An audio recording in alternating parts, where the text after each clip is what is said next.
Assalamualaikum warahmatullahi wabarakatuh.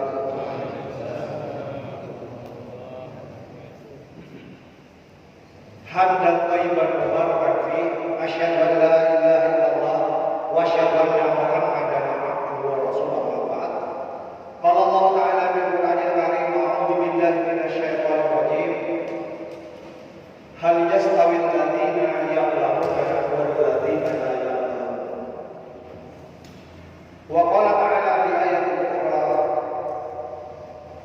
wa la taqfu ma laysa laka bihi ilm, innas sam'a wal basara wal fu'ada kullu ulaika kana anhu mas'ula.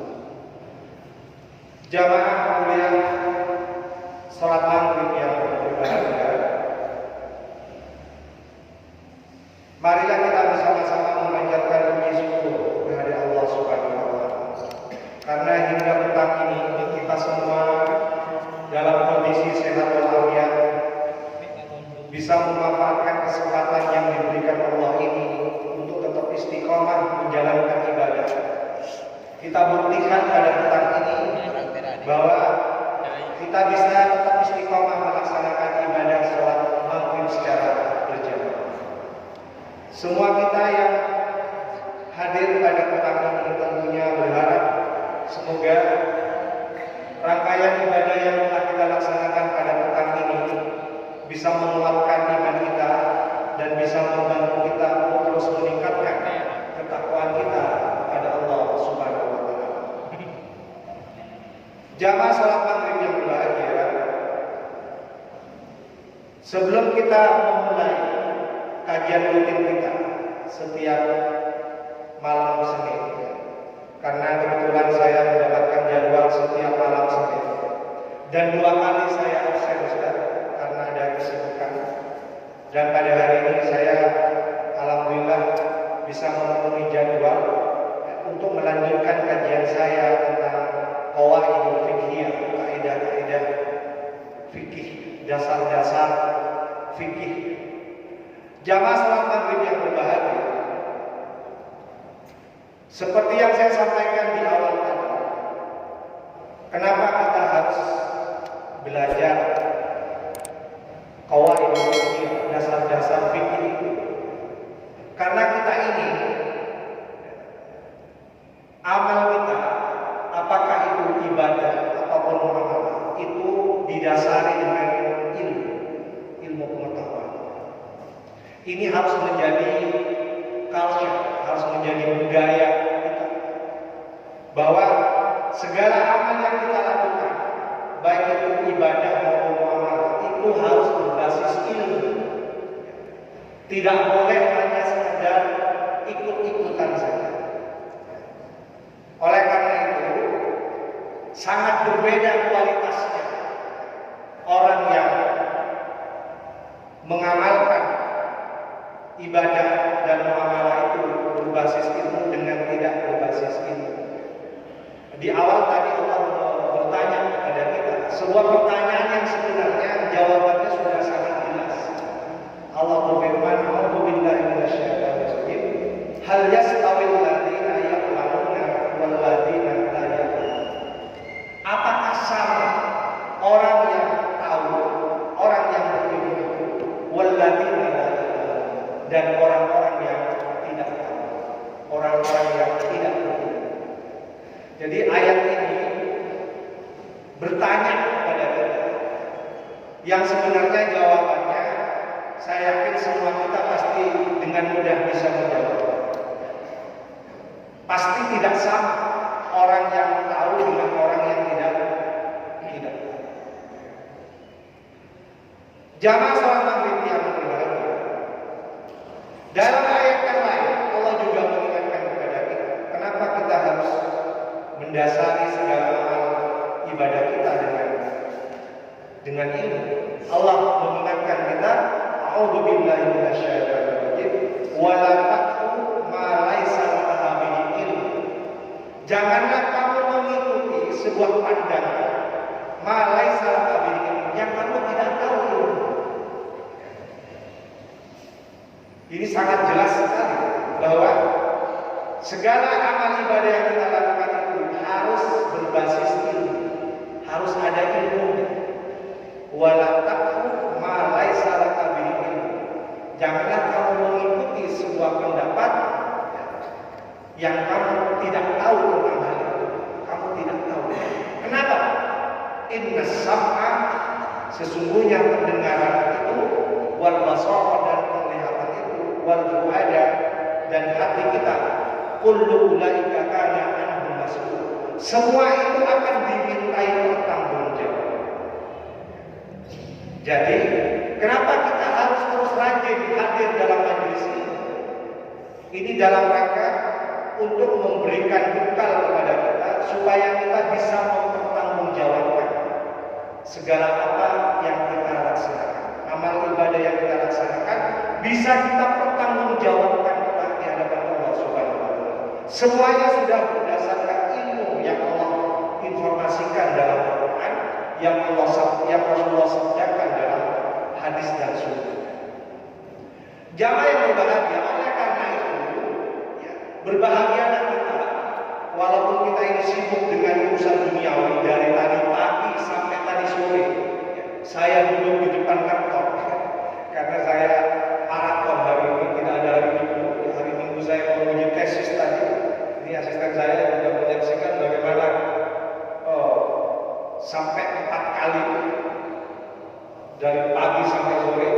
Tapi kita masih punya kesempatan untuk berbagi ilmu, untuk hadir dalam majelis ini. Jamaah yang berbahagia, kita akan melanjutkan kajian kita tentang qawaidul fikih, kaidah-kaidah fikih, dasar-dasar fikih. Walaupun kita ini bukan kiai, walaupun kita ini bukan ulama, tapi sekali lagi komitmen kita jelas, kita ingin amal ibadah kita itu selalu didasarkan dengan ilmu. Oleh karena itu kita perlu tahu dasar-dasar ilmunya, dasar-dasar fikihnya itu. Kenapa muncul hukum wajib? Kenapa muncul hukum haram? Kenapa muncul hukum sunnah? Itu tidak tiba-tiba ada. Itu ada prosesnya. Ada proses istinbat hukum. Jamaah yang berbahagia, pada pertemuan yang lalu kita sudah membahas kaidah-kaidah induk. Kaidah-kaidah induk kemarin sudah saya sampaikan ada 5. Yang salah satunya akan kita bahas pada malam hari ini. Di dalamnya itu akan ada turunannya. Jadi kaidah induk yang berbunyi al-yaqinu la yuzalu bisyak. Keyakinan itu tidak boleh hilang karena keyakinan. Ini kan salah satu kaidah induk. Ini ada cabangnya, ada turunannya, dan turunannya inilah yang akan kita bahas pada malam hari ini. Jamaah yang berbahagia, akan terasa asyik kita menguasai, mempelajari kaidah ini kalau kita nanti bisa praktek. Tidak perlu menunggu kita menjadi kiai, menjadi ulama. Nanti kalau sudah ada Ustaz Hashim menyampaikan ragam hukum yang difatwakan oleh para imam mazhab, kita bisa langsung nyambung dengan kaidah-kaidah yang kita pelajari pada malam hari ini. Jamaah yang berbahagia, supaya kita yakin al-yaqinu la yuzalu bisyak, supaya kita tetap yakin dan keyakinan ini tidak pernah hilang untuk menyertai langkah kita melaksanakan amal ibadah. Kita harus tahu hukum asal dari setiap sesuatu, hukum asal dari setiap keadaan. Hukum asalnya harus kita tahu dulu, supaya kita tetap kokoh dalam sebuah keyakinan. Jamaah yang berbahagia, pada minggu yang lalu saya sudah menyampaikan beberapa hukum asal itu. Saya ulangi, saya review kalau salah dua kemarin yang saya sampaikan. Hukum asal, supaya kita tetap berada pada keyakinan yang kuat. Yang pertama adalah al-aslu fil asya'i ibahah. Asal daripada sesuatu itu al-ibahah, boleh. daripada sesuatu, atau saya dengan bahasa lain hukum asal daripada sesuatu itu al-ibahah, boleh kita lakukan. Ini berdasarkan ayat dalam Al-Quran, a'udzubillahi minasyaitonir rajim, huwallazi khalaqalakum ma fil ardi jami'an. Dialah yang menciptakan, huwallazi khalaqalakum, dialah yang menciptakan bagi kamu.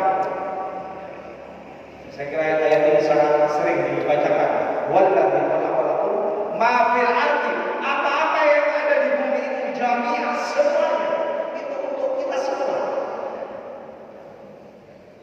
Kaidah ini dipakai untuk kita gunakan dalam urusan muamalah, dalam urusan dunia.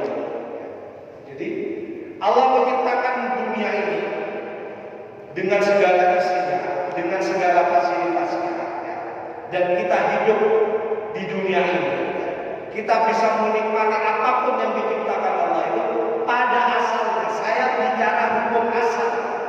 Hukum asal kita menggunakan segala apa yang Allah ciptakan di dunia itu adalah boleh kita kerjakan. Oleh karena itu, saya membantah ada banyak pernyataan yang seolah-olah kalau berhukum Islam itu cenderung rigid, kaku, tidak berkemajuan, terbelakang, apa-apa tidak boleh, apa-apa tidak boleh, ya kan? Banyak orang yang tidak tahu kaidah ini, seolah-olah kalau berhukumkan Islam itu segala sesuatunya menjadi ribet, kita menjadi tidak kreatif, kita menjadi tidak berinovasi. Berdasarkan kaidah ini, dalam urusan dunia, dalam urusan muamalah, asalnya, hukum asalnya boleh kita melakukan apa saja, boleh kita berkreasi, boleh kita berinovasi. Sehingga kita bisa saksikan sekarang bagaimana anak-anak muda Islam bisa mengembangkan ilmu pengetahuannya, bisa berkreasi, bahkan bisa berinovasi, menemukan novel itu ada temuan-temuan baru yang sebelumnya tidak ada menjadi ada. Ini adalah spirit dari huwallazi khalaqalakum ma fil ardi jami'an. Memang itu semuanya diperuntukkan untuk kita semua. Emang kalau kita tidak gunakan dengan kreasi kita, dengan inovasi. Jamaah yang berbahagia, ini hukum asal dalam urusan dunia ini, dalam urusan muamalah. Ada yang bertanya, masa sebegitu bebas-bebasnya Ustaz? Semuanya begitu boleh dilakukan? Ada lanjutannya. Ada lanjutannya kaidah ini. Hatta yadullah, hingga muncul hatta yadullah dalil ala tahrim, sampai kemudian muncul dalil yang mengharamkan. Jadi kalau dibaca lengkapnya, al-aslu fil asya'i ibahah hatta yadullah dalil ala tahrim. Hukum asal daripada sesuatu itu boleh dikerjakan semua. Hatta yadullah dalil, hingga ada dalil yang menunjukkan ala tahrim, atas hukum yang haram. Ini rumusnya. Jadi kalau dalam urusan dunia, dalam urusan muamalah, silakan kita berkreasi, silakan kita berinovasi. Baru kita boleh berhenti kalau sudah ada hukum haram. Setelah ada hukum haram, baru kita boleh berhenti. Sebelum ada hukum haram, kita lakukan. Bebas kita melakukan bebas. Tapi ketika sudah ada hukum haram, baru kita berhenti. Seperti misalnya, ketika kita menikmati minuman, asyarab, minuman, kita boleh minum apa saja. Bahkan pada waktu itu di zaman sahabat, bahkan di zaman sebelum Nabi, minuman itu, minuman apa saja di negeri Arab boleh diminum, termasuk khamr. Itu diminum semuanya. Baru kemudian ada larangan secara bertahap tentang haramnya khamr. Bahkan dalam sebuah ayat, kalau kita baca asbabun nuzul, tahapan-tahapan pelarangan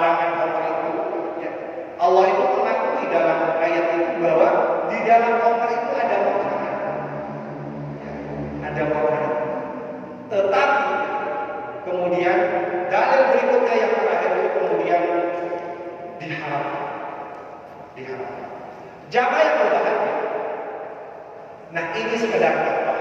Dan sekali lagi, sejak petang ini kita sudah mulai paham bahwa hukum asal mengerjakan sesuatu dalam urusan dunia, dalam masalah muamalah itu pada asalnya boleh. Hukum asalnya boleh. Baru tidak boleh setelah ada keharaman.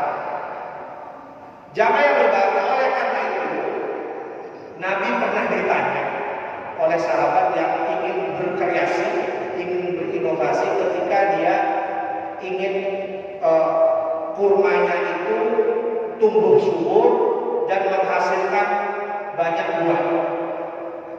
Jadi di zaman itu para sahabat juga sama dengan kita bertani juga.